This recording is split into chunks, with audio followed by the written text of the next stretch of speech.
ശബരിമല സ്വർണ്ണക്കൊള്ളയായിട്ട് ബന്ധപ്പെട്ട് ഇന്നലെ രാത്രി മുതൽ, ഇന്നലെയാണ് രാഹുലിനെതിരെ പുതിയൊരു പരാതി വന്ന ആ സമയം തൊട്ട് കോൺഗ്രസിൻ്റെ സോഷ്യൽ മീഡിയ പേജുകൾ, സതീശൻ, സണ്ണി ജോസഫ്, ഇവരുടെയൊക്കെ സോഷ്യൽ മീഡിയ ഫേസ്ബുക്ക് പേജുകളിൽ ശബരിമല സ്വർണ്ണക്കൊള്ളയായിട്ട് ബന്ധപ്പെട്ടുള്ള ഒരു പോസ്റ്റർ നിറഞ്ഞു. അതിൻ്റെ പേര് അമ്പലക്കള്ളന്മാർ കടക്ക് പുറത്തു എന്നായിരുന്നു. ഒരു മഞ്ഞ ബാക്ക്ഗ്രൗണ്ടിലായിരുന്നു ഈ പോസ്റ്റർ ഉണ്ടായിരുന്നത്.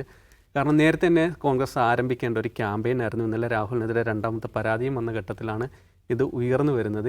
ഈ പോസ്റ്റർ ഇന്നലെ സോഷ്യൽ മീഡിയയിൽ ചർച്ചയായിരുന്നു. പക്ഷേ അതിന് നമ്മുടെ ഒരു രാഷ്ട്രീയ മണ്ഡലത്തിനപ്പുറത്തേക്ക് പൊതുജനങ്ങൾക്കിടയിലേക്ക് അത്ര ഒരു സ്വീകാര്യത ഉണ്ടാക്കാൻ കഴിഞ്ഞിട്ടുണ്ട്. ഈ ശബരിമലയിലെ സ്വർണ്ണക്കൊള്ളയാണ്, അത് രാഹുലിൻ്റെ വിഷയമാണ് കൂടുതൽ ചർച്ചയാകുക എന്നൊക്കെയുള്ള ഒരു ആശങ്ക കോൺഗ്രസ്സുകാർക്കിടയിൽ തന്നെ ഉണ്ട്. നമ്മളിതിലേക്കാണ് ആദ്യം. ഈ ഒരു വിഷയത്തിൽ അജിംസ് എങ്ങനെയാണ് കാണുന്നത്? കാരണം ഇന്നലെ രാത്രി രാഹുലിനെതിരെയുള്ള ഒരു കേസ് വരുമ്പോൾ മാത്രമാണ് ഇത് വലിയ രീതിയിൽ കോൺഗ്രസ് ഏറ്റെടുക്കുന്നത്. അവരൊരു പോസ്റ്റർ ഉണ്ടാക്കുന്നു, അത് ഫേസ്ബുക്ക് പേജിൽ അവരെ പ്രൊഫൈൽ പിക്ചറാക്കുന്നു, അല്ലെങ്കിൽ കവർ പേജ് പിക്ചറാക്കുന്നു. ഇതിന് മുമ്പേ വലിയ ആരോപണങ്ങൾ, പത്മകുമാർ അടക്കം അറസ്റ്റിലായിട്ടുണ്ട്, പത്മകുമാറിൻ്റെ അടക്കം മൊഴി വന്നിട്ടുണ്ട്. ആ ഘട്ടത്തിൽ ഇത്തരത്തിലൊരു സോഷ്യൽ മീഡിയ ക്യാമ്പയിൻ മുന്നോട്ട് വെക്കാൻ കോൺഗ്രസിന് സാധിച്ചിരുന്നില്ല. ഇന്നലെ ഈ രാഹുൽ കേസിന് വരുന്ന ആരോപണങ്ങളെ പ്രതിരോധിക്കാൻ മാത്രമുള്ള ഒരു ക്യാമ്പയിനായിട്ട് മാത്രം ഇതിന് തോന്നില്ലേ? നമ്മൾ ശ്രദ്ധിക്കേണ്ട കാര്യം, ഈ ശബരിമലയിലെ സ്വർണ്ണക്കൊള്ള വിവരം പുറത്തു വരുന്നത് കോടതിയുടെ ഇടപെടലിനെ തുടർന്നാണ്. അത് പുറത്തു വരുന്ന സമയത്തിനൊരു പ്രത്യേകത കൂടിയുണ്ട്. ഒന്ന്, തദ്ദേശ തെരഞ്ഞെടുപ്പ് ആസന്നമാവുന്ന ഒരു മാസം, എനിക്ക് സെപ്റ്റംബർ മാസത്തിലാണ് ഈ വിഷയങ്ങൾ പുറത്തു വരുന്നത്. തദ്ദേശ തെരഞ്ഞെടുപ്പ് ഉടൻ വരുന്നു, അതിൻ്റെ അനൗൺസ്മെൻറ്റ് എപ്പോൾ ഉണ്ടാവും എന്നുള്ള ആശങ്ക നിൽക്കുന്ന സമയം SIR പ്രഖ്യാപിക്കും. SIR ഉടനെ ഉണ്ടാവും. ഈ രണ്ട് രാഷ്ട്രീയ പ്രതിസന്ധികൾക്കിടയിലാണ് ഈ വിഷയം പുറത്തു വരുന്നത്. ഒരർത്ഥത്തിൽ പറഞ്ഞാൽ UDFനെ സംബന്ധിച്ച് ഒരു ബമ്പർ ലോട്ടറിയാണ് ആ വിഷയം. കാരണം എന്തെങ്കിലും പണിയെടുത്തിട്ട് പുറത്തു കൊണ്ടുവന്നൊരു വിഷയമല്ല, ഏതെങ്കിലും മാധ്യമങ്ങൾ ഡിഗ് ചെയ്ത് കണ്ടെടുത്ത കാര്യങ്ങളല്ല, അങ്ങനെയുള്ള ഒന്നുമല്ല. കോടതി ഒരു കാര്യം കണ്ടെത്തുന്നു, കോടതി തന്നെ സമൂഹത്തിന് മുന്നിലേക്ക് ഈ വിഷയം ഇട്ട് കൊടുക്കുന്നു, കോടതി തന്നെ അന്വേഷണം പ്രഖ്യാപിക്കുന്നു. അപ്പോൾ ഇത്രയും വലിയൊരു ലോട്ടറി UDFനെ സംബന്ധിച്ച്, ഏത് പ്രതിപക്ഷത്തെ സംബന്ധിച്ചാണ് ഇത്രയും വലിയ ലോട്ടറി? കാരണം ലോട്ടറി എന്ന് പറഞ്ഞാൽ ശബരിമല അത്രമാത്രം ഇമോഷണലി പ്രാധാന്യമുള്ള ഒരു തീർത്ഥാടന കേന്ദ്രമാണ് കേരളത്തെ സംബന്ധിച്ച്. എന്ന് മാത്രവുമല്ല, LDFൻ്റെ വോട്ട് ബാങ്കിനെ സംബന്ധിച്ച്, LDFൻ്റെ വോട്ട് ബാങ്ക് എന്ന് പറഞ്ഞാൽ പ്രത്യേകിച്ചും തെക്കൻ കേരളത്തിൽ ചില ജില്ലകളിലെ LDF വോട്ട് ബാങ്കിനെ ഇളക്കാൻ കഴിയുന്ന ഒരു വിഷയം കൂടിയാണ് ശബരിമല. അങ്ങനെ ഇരിക്കെ ഇങ്ങനെയൊരു വിഷയം കിട്ടിയിട്ട് കോൺഗ്രസ് എന്ത് ചെയ്യുകയാണെന്ന് നമുക്ക് പോലും തോന്നിപ്പോകുമല്ലോ. അതേസമയം നേരെ തിരിച്ചെന്നാലോചിക്കുക, UDFൻ്റെ സമയത്താണ് സംഭവിക്കുക. LDF പ്രതിപക്ഷത്താണെങ്കിൽ കേരളം കത്തിയേനെ എന്നുള്ള ഒരു തർക്കവും വേണ്ട. കത്തുക എന്നുള്ളത് മാത്രമല്ല, നിരന്തര സമരം. ഇപ്പോൾ സെപ്റ്റംബറിലെ വിവരം പറഞ്ഞ സെപ്റ്റംബർ, ഒക്ടോബർ, നവംബർ, ഡിസംബർ മാസങ്ങൾ എന്താണ് നമ്മുടെ തെരുവുകൾ പ്രക്ഷുബ്ധമാവുന്ന രീതിയിലുള്ള ഒരു സമരം നമ്മൾ കാണുമായിരുന്നു. പക്ഷേ കോൺഗ്രസ് അങ്ങനെയൊന്നും കാണില്ല. കോൺഗ്രസ് എന്തോ ഒരു സമരം നടത്തി, കാസർഗോഡ് നിന്ന് എന്തോ ജാതിയോ വിശ്വാസംരക്ഷണ ജാഥ നടത്തിയെന്നല്ലാതെ അതിനൊരു തരത്തിലുള്ള ചലനം ഉണ്ടാക്കാൻ കഴിഞ്ഞില്ല. മൂവാറ്റുപുഴ ഏതൊരു പന്തൽ തകർന്ന് മാത്രമാണ് അതൊരു വലിയ വാർത്തയായത്, അല്ലാതെ ഒരു ചലനം ഉണ്ടാക്കിയിട്ടില്ല. അപ്പോൾ എന്തുകൊണ്ട് അവർ ചെയ്യുന്നില്ല എന്ന് വെച്ചാൽ, ഒന്ന്, അവരുടെ മിഷണറി ഈ തദ്ദേശ തെരഞ്ഞെടുപ്പിൽ പൂർണ്ണ ശ്രദ്ധ കേന്ദ്രീകരിച്ചിരിക്കുകയാണ്. മറ്റൊന്ന്, അവർ കാണുന്ന മറ്റൊരു കാര്യം, ഈ അന്വേഷണം ഈ 2-3 മാസം കൊണ്ട് തീരാൻ പോകുന്നില്ല. അതായത് ഈ അന്വേഷണം എന്താണ്, ഇപ്പോൾ 2 പേര് അറസ്റ്റിലായിട്ടുണ്ട്, 2 മുൻ ദേവസ്വം പ്രസിഡന്റുമാർ അറസ്റ്റിലായിട്ടുണ്ട്. അവിടെ കൊണ്ട് ഈ അന്വേഷണം അവസാനിപ്പിക്കാൻ ഹൈക്കോടതി സമ്മതിക്കുമോ എന്നുള്ള കാര്യത്തിൽ തർക്കമുണ്ട്. കാരണം ഇന്ന് സമയം നീട്ടി നൽകിയത് തന്നെ അന്വേഷണം മുന്നോട്ട് പോകാൻ വേണ്ടിയിട്ടാണ്. അപ്പോൾ തദ്ദേശ തെരഞ്ഞെടുപ്പ് കഴിഞ്ഞിട്ടും ഈ അന്വേഷണം മുന്നോട്ട് പോകും എന്ന ഒരു ധാരണ കോൺഗ്രസിനുണ്ട്. എങ്കിൽ ഈ ഇൻവെസ്റ്റ്മെൻറ്റ് നമുക്ക് അസംബ്ലി തെരഞ്ഞെടുപ്പിലേക്ക് മാറ്റി വയ്ക്കാം. തദ്ദേശ തെരഞ്ഞെടുപ്പിൽ ഇത്ര ബഹളം ഉണ്ടാക്കേണ്ട ആവശ്യമില്ല. ഇപ്പോൾ ഉള്ളത് വെച്ചിട്ട് തദ്ദേശ തെരഞ്ഞെടുപ്പിൽ പരമാവധി സീറ്റുകൾ കിട്ടുക എന്നുള്ള ഒരു സ്ട്രാറ്റജിയിലേക്ക് പോയേക്കാം. ആ സമയത്താണ് ഇപ്പോൾ ഇന്നലെ ഇപ്പോൾ സികേഷ് പറയുന്ന പോലെ ഈ പോസ്റ്റർ ക്യാമ്പയിൻ തുടങ്ങുന്നത്. ആ പോസ്റ്റർ ക്യാമ്പയിൻ എനിക്ക് ഏറ്റവും ഇഷ്ടപ്പെട്ട ഒരു കാര്യം, അത് മംദാനിയുടെ കളർ തീമാണെന്നുള്ളതാണ്. യെല്ലോയും ബ്ലൂവും. അത് ഭയങ്കരമായിട്ട് യുവതലമുറയെ ആകർഷിക്കും. പക്ഷേ ഈ ശബരിമല ഇമോഷണൽ വിഷയമായിട്ടുള്ള വോട്ട് ബാങ്കിനെ എത്രമാത്രം ആകർഷിക്കുമെന്ന് എനിക്കറിയില്ല. ആ കളർ തീം അങ്ങനെയാണ്. അത് ജെൻസിക്ക് വേണ്ടിയുള്ള കളർ തീമായിട്ടാണ് മംദാനി ക്യാമ്പയിൻ ചെയ്തത്. പക്ഷേ ആ കളർ തീം ജെൻസിയെ എത്ര സ്വാധീനിക്കുന്ന അറിയില്ല. ജെൻസിയെ സംബന്ധിച്ച് ശബരിമല സ്വർണ്ണക്കൊള്ള എത്ര വലിയ വിഷയമാണ്, ലൈക്ക് ഇപ്പോൾ രാഹുൽ മാങ്കൂട്ടത്തിൽ എത്രമാത്രം വലിയ വിഷയമാണെന്ന് പറയുന്ന പോലെ ശബരിമല എത്രമാത്രം വലിയ വിഷയമാണ് ജെൻസിയെ സംബന്ധിച്ച് നമുക്കറിയില്ല. ആ കൺഫ്യൂഷൻ ചിലപ്പോൾ കോൺഗ്രസിനും ഉണ്ടാവും. പക്ഷെ ഇപ്പോൾ അവരത് ചെയ്യുന്നത്, ഈ രാഹുൽ മാങ്കൂട്ടം എന്നുള്ള സാധനം ഈ തെരഞ്ഞെടുപ്പിന് മുമ്പ് അട്ടിമറിക്കുക എന്നുള്ളതാണ്. കാരണം ഒന്ന് ആലോചിച്ച് നോക്കുക, കഴിഞ്ഞ ഒരാഴ്ചയായിട്ട് ഇത് തന്നെയാണ് ചർച്ച. എല്ലാ ചാനലും 8 മണിയാകുമ്പോൾ മാങ്കൂട്ടത്തിനെ എപ്പോൾ പിടിക്കും, മാങ്കൂട്ടത്തിനെ എപ്പോൾ പുറത്താക്കുമെന്ന് ചോദിച്ചുകൊണ്ടേയിരിക്കുകയാണ്. ഇത് തന്നെ സംസാരിച്ചുകൊണ്ടിരിക്കുക. അതേസമയം UDFനെ സംബന്ധിച്ച് ഒന്നും പറയാനില്ല. UDF മറുപടി പറയേണ്ട എന്താണ് ആ എൻഡിലാണ് നിൽക്കുന്നത്. അത് അവരെ സംബന്ധിച്ച് വലിയ നഷ്ടമാണ്. അപ്പോൾ അവർക്ക് ഇപ്പം എന്ത് വേണം? ഇന്ന് ജാമ്യം കിട്ടുമോ കിട്ടാതിരിക്കുകയാണെങ്കിൽ ആ ചർച്ച മാറി തന്നെ. ഇന്ന് അതുമില്ല, ജാമ്യത്തിന് ഉത്തരവും മാറ്റിവെച്ചു. ഇനി വേറെ അവർക്ക് നിവൃത്തിയില്ല. അപ്പോൾ അവരെ സംബന്ധിച്ച് എന്താണ് ഒരു മീഡിയ മാനേജ്മെൻ്റ് എന്നോ അല്ലെങ്കിൽ നറേറ്റീവ് ഷിഫ്റ്റ് എന്നോ പറയാവുന്ന രീതിയിൽ ഒരു പോസ്റ്റർ ക്യാമ്പയിൻ അവരെ കൊണ്ടാവുന്ന പോലെ തുടങ്ങി വെച്ചിട്ടുണ്ട്. പക്ഷേ അത് അത്ര പോരാ എന്നുള്ളതാണ്. കാരണം ശബരിമല സ്വർണ്ണക്കൊള്ള ഒരു രാഷ്ട്രീയ പാർട്ടിയെ സംബന്ധിച്ച് അതൊരു രാഷ്ട്രീയ ആയുധമാക്കുകയാണെങ്കിൽ ഇപ്പോൾ കോൺഗ്രസ് ചെയ്തുകൊണ്ടിരിക്കുന്നത് തികച്ചും അപര്യാപ്തമാണ്.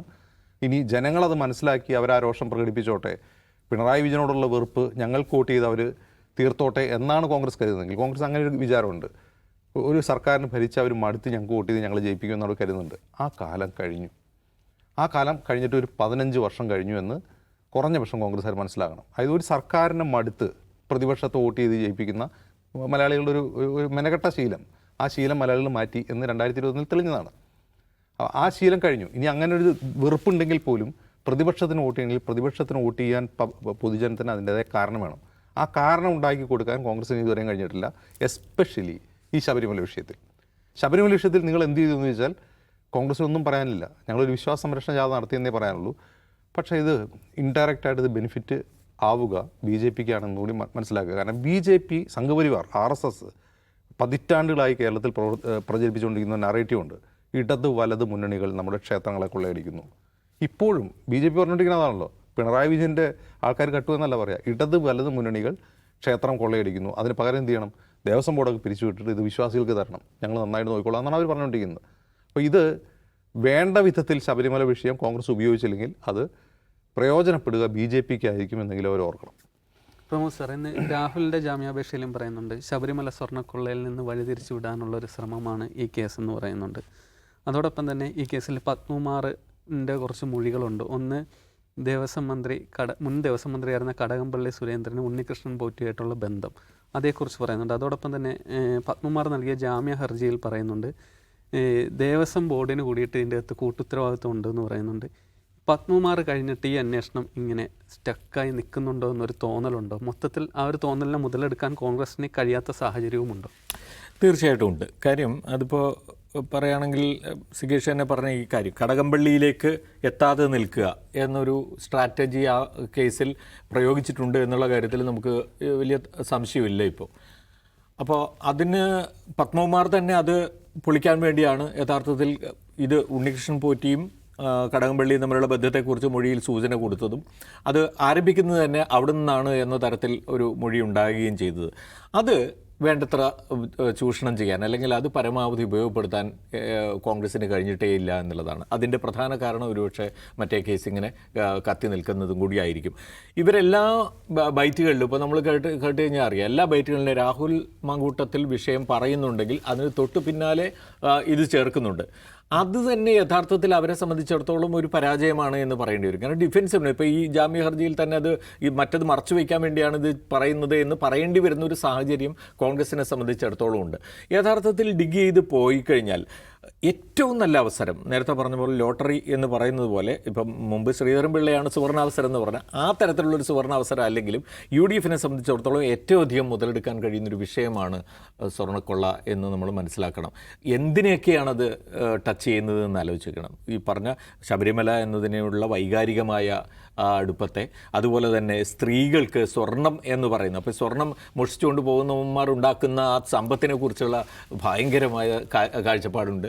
അപ്പോൾ അതുപോലെ ഏറ്റവും അധികം പ്രത്യേകിച്ച് LDFനെ പോലെ പൊതുവിൽ ഈശ്വര വിശ്വാസികളല്ലാത്ത LDF അമ്പലത്തിൻ്റെ മുതൽ കട്ടെടുത്തുകൊണ്ട് പോകുന്നു എന്ന് പറയുന്ന തരത്തിലുള്ള വേറൊരു സംഗതിയുണ്ട്. അപ്പോൾ അങ്ങനെയെല്ലാം സാധ്യതകൾ, അങ്ങനെയെല്ലാമുള്ള വൈകാരികമായ ടച്ചിങ് പോയിൻറ്റ്സ് അല്ലെങ്കിൽ ടച്ച് പോയിൻറ്റ്സ് എന്നുള്ള അങ്ങനെ ഒരുപാട് സാധനങ്ങളുള്ള ഒരു വിഷയത്തിൽ ഇവർക്ക് ഉണർന്നെണീറ്റ് അല്ലെങ്കിൽ അത് പരമാവധി മുതലെടുക്കാനുള്ളൊരു പ്രകടനത്തിലേക്ക് പോകാൻ UDFന് സാധിച്ചേയില്ല.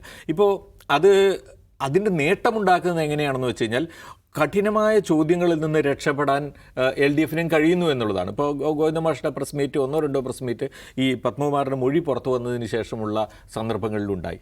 അതിൽ എന്താണ്, ഈ കടകംപള്ളിയുമായിട്ടുള്ള ബന്ധത്തെക്കുറിച്ച് ചോദിക്കുന്ന സന്ദർഭം വരുമ്പോഴെന്താണ് അദ്ദേഹം വളരെ ഇവേസീവായിട്ട് അത് പെട്ടെന്ന് അത് അങ്ങനെയൊക്കെ ആയിരിക്കും, അത് വെറുതെ അങ്ങനെയാണ് ഇങ്ങനെയാണെന്ന് പറഞ്ഞ് അദ്ദേഹം എഴുന്നേറ്റ് പോവുകയാണ്. ഇതിന് ഒരു അവസരമായി മാറുകയാണത്. ആർക്കും അത് പക്ഷേ എവിടെയെങ്കിലും അദ്ദേഹം അതിന് മറുപടി പറഞ്ഞില്ല എന്നോ എന്തുകൊണ്ട് മറുപടി പറയുന്നില്ല എന്നതിനെ സംബന്ധിച്ച് ഒരു ചോദ്യങ്ങളായിട്ടോ ഒന്നും ഉയരാനുള്ള ഒരു സ്പേസ് തൊട്ട് മീഡിയയിൽ കിട്ടുന്നുമില്ല. അപ്പോൾ അതുകൊണ്ട് അവരെ സംബന്ധിച്ചിടത്തോളം ഇത് വളരെ എളുപ്പത്തിൽ ഡീൽ ചെയ്യാൻ കഴിയുന്ന ഒരു കാര്യമായി മാറിക്കഴിഞ്ഞു. സത്യത്തിൽ ആലോചിച്ച് നോക്കൂ, കടകംപള്ളിയിലേക്ക് ഇപ്പോൾ ഓൾറെഡി ജില്ലാ കമ്മിറ്റിയിലുള്ള പിന്നെ പത്മകുമാറാണ് ജയിലിൽ കിടക്കുന്നത് എന്നത് നമ്മൾ കാണണം. കൂടാതെ സംസ്ഥാന കമ്മിറ്റി അംഗവും മുൻ മന്ത്രിയും കൂടിയായ ഒരാളിലേക്ക് കൂടി ഈ കേസ് എത്തിക്കഴിഞ്ഞാൽ LDF ഒരു വിഷയത്തിൽ എടുക്കുന്ന സമീപനത്തെ പാടെ തന്നെ, അല്ലെങ്കിൽ അവരുടെ ഇതുവരെയുള്ള അവരുടെ ഒരു ഫേസിനെ തന്നെ ഭയങ്കരമായിട്ട് ബാധിക്കാവുന്ന ഒരു സാധനമായി അത് മാറേണ്ടതാണ്. അങ്ങനെ മാറുന്നേ ഇല്ല എന്നുള്ളതാണ് നമ്മൾ കാണുന്നത്. കേസിൽ എന്തെങ്കിലും ഡെവലപ്മെൻറ്റ് ഉണ്ടാകുമ്പോൾ ചർച്ചയാവുന്നു എന്നുള്ളതല്ലാതെ ഇപ്പോൾ അങ്ങനെ ഒരു സംഗതിയില്ല. അത് ന്യൂട്രലൈസ് ചെയ്തു പോയ ഒരു സാഹചര്യം ഉണ്ട് എന്നുള്ളത് വസ്തുത. അതിൽ നിന്നൊരു മാറ്റം ഉണ്ടാക്കാൻ UDF ശ്രമിച്ചതിൻ്റെ ഭാഗമായിട്ടായിരിക്കും അമ്പലക്കള്ളന്മാർ കടക്കുപുറത്ത് എന്നുള്ള ഈ പോസ്റ്റർ ക്യാമ്പയിൻ ഇപ്പോൾ വന്നത്. പക്ഷേ അത് ഈ ഘട്ടത്തിൽ ഇനിയിപ്പോൾ എത്ര കണ്ട് ഫലപ്രദമാവും എന്നുള്ളത് വലിയ ചോദ്യമാണ്. ഇതാലോചിച്ച് നോക്കണം. ഇപ്പോൾ N വാസുവിന് ജാമ്യം നിഷേധിക്കുന്നു. നമ്മൾ കണ്ടത് N വാസു അറസ്റ്റിലാകുമോ, N വാസുവിനെ ചോദ്യം ചെയ്യുമോ എന്നതൊക്കെ ഒരു വലിയ ചോദ്യമായി നിലനിന്ന സമയമുണ്ട് അല്ലേ. ഉണ്ണികൃഷ്ണൻ പോറ്റിയിൽ നിന്ന് തന്നെ N വാസുവിലേക്ക് എത്തുമോ എന്നുള്ള ചോദ്യം നിലനിന്ന സമയമുണ്ട്. അത് കഴിഞ്ഞാൽ അയാളെ അറസ്റ്റ് ചെയ്യുന്നപ്പോൾ ജാമ്യം പോലും നിഷേധിച്ച് പിന്നെ റിമാൻഡ് നീട്ടുകയാണ്. അപ്പോൾ അങ്ങനെയാണെങ്കിൽ അതിൻ്റെ പൊട്ടൻഷ്യൽ സംഗതി എത്രത്തോളം ഉണ്ട് എന്ന് കാണണം. ഹൈക്കോടതിയുടെ മേൽനോട്ടത്തിലാണ്, ഒരു കാര്യവും വിട്ടുപോകാൻ സാധ്യതയില്ല, ഒരാളെയും അങ്ങനെ വെറുതെ വിടില്ല എന്ന് ഹൈക്കോടതി വളരെ കർശനമായിട്ട് തന്നെ പറഞ്ഞിട്ടുണ്ട്. ഇത് ഒരു തരത്തിലും ഇതിൻ്റെ അതിൻ്റെ വ്യാപ്തി അത്രയധികം ഉള്ളതാണ്. അതുകൊണ്ട് തന്നെ അന്താരാഷ്ട്ര സ്വർണ്ണ കള്ളക്കടത്ത് അതിനോട് പോലും ബന്ധിപ്പിക്കാവുന്ന സംഗതികളുണ്ട് എന്ന സൂചന നൽകിയിട്ടുണ്ട്. അതുകൊണ്ട് തന്നെ അത് വിടാനേ ഉദ്ദേശിക്കുന്നില്ല. അങ്ങനെ ഒരു സ്ഥലത്താണ് ഈ വിഷയത്തിന് ഒരു തരത്തിലുള്ള പ്രാധാന്യം, ഒരു തരത്തിലുള്ള ഒരു മാന്തൽ ശേഷി ഇല്ലാതെ പോകുന്നത്, അല്ലെങ്കിൽ അവർക്ക് ഒരു തരത്തിലുള്ള ബുദ്ധിമുട്ടും ഇല്ലാതെ, LDFന് ഒരു ബുദ്ധിമുട്ടും ഇല്ലാതെ ഹാൻഡിൽ ചെയ്യാൻ പറ്റുന്ന രീതിയിലേക്ക് പോകുന്നു. ഇതിൽ വേറൊരു കാര്യമുള്ളത് എന്താണെന്ന് വെച്ചാൽ, ഇപ്പോൾ ഒരുപാട് വിഷയങ്ങളിൽ LDFനെതിരെ അറ്റാക്ക് വരുന്ന സമയത്ത് ഈ സ്വതന്ത്ര ഇടത് ബുദ്ധിജീവികളൊക്കെ അതിനെ പ്രതിരോധിക്കാൻ വരും. പക്ഷേ ഈ വിഷയത്തിൽ അവർക്കൊന്നും കഴിയില്ല. അവർ തന്നെ തള്ളി പറയുന്നുണ്ട്, പത്മകുമാറിനെ തള്ളി പറയുന്നുണ്ട്, വാസുവിനെ തള്ളി പറയുന്നുണ്ട്. വേണ്ടി വന്നാൽ ഇനി കടകംപള്ളിയോ അവർക്ക് തള്ളി പറയേണ്ടി വരും. കാരണം വെച്ചാൽ അവരെല്ലാവരും തന്നെ അവർക്ക് ഇതിനെ കൂട്ടുനിൽക്കാൻ കഴിയുമോ, ഇതാക്കുകയും ചെയ്യാൻ കഴിയില്ല. അപ്പോൾ ആ നിലയ്ക്ക് സമ്പൂർണ്ണമായും LDF പ്രതിരോധത്തിലാവുന്ന, അവർക്ക് ഒന്നും തന്നെ പറഞ്ഞു നിൽക്കാനില്ലാത്ത ഒരു വിഷയത്തിൽ അത് വേണ്ട വിധത്തിൽ രാഷ്ട്രീയമായി ഉപയോഗപ്പെടുത്താൻ കഴിഞ്ഞില്ലെങ്കിൽ അത് UDFൻ്റെ വലിയ പരാജയമാകും എന്നുള്ള കാര്യത്തിൽ സംശയമില്ല. അതിനുവേണ്ടിയുള്ള ശ്രമങ്ങളുടെ ഒരു ഭാഗമായിട്ട് വേണമെങ്കിൽ ഇത് കാണാൻ കഴിയും. പക്ഷേ അത് മതിയോ? ഈ പറഞ്ഞ പോലെ പിന്നെ LDFന് ചെയ്യുന്ന പോലെ ചെയ്യാൻ കഴിഞ്ഞില്ലെങ്കിലും ഒരു ബഹളവും ഒരു ഒച്ചപ്പാടും അവർക്ക് ഈ ഘട്ടത്തിൽ ഉണ്ടാക്കാൻ കഴിയേണ്ടതല്ലേ? അത് കാണുന്നില്ല. അതെ, കോൺഗ്രസിന് ശബരിമല സ്വർണ്ണക്കൊള്ളയിൽ, കോൺഗ്രസ് മാത്രമല്ല UDFനും അത്തരം ഒരു ചലനം ജനങ്ങൾക്കിടയിൽ ഉണ്ടാക്കാൻ സാധിച്ചിട്ടില്ല എന്നുള്ളത് വസ്തുത തന്നെയാണ്.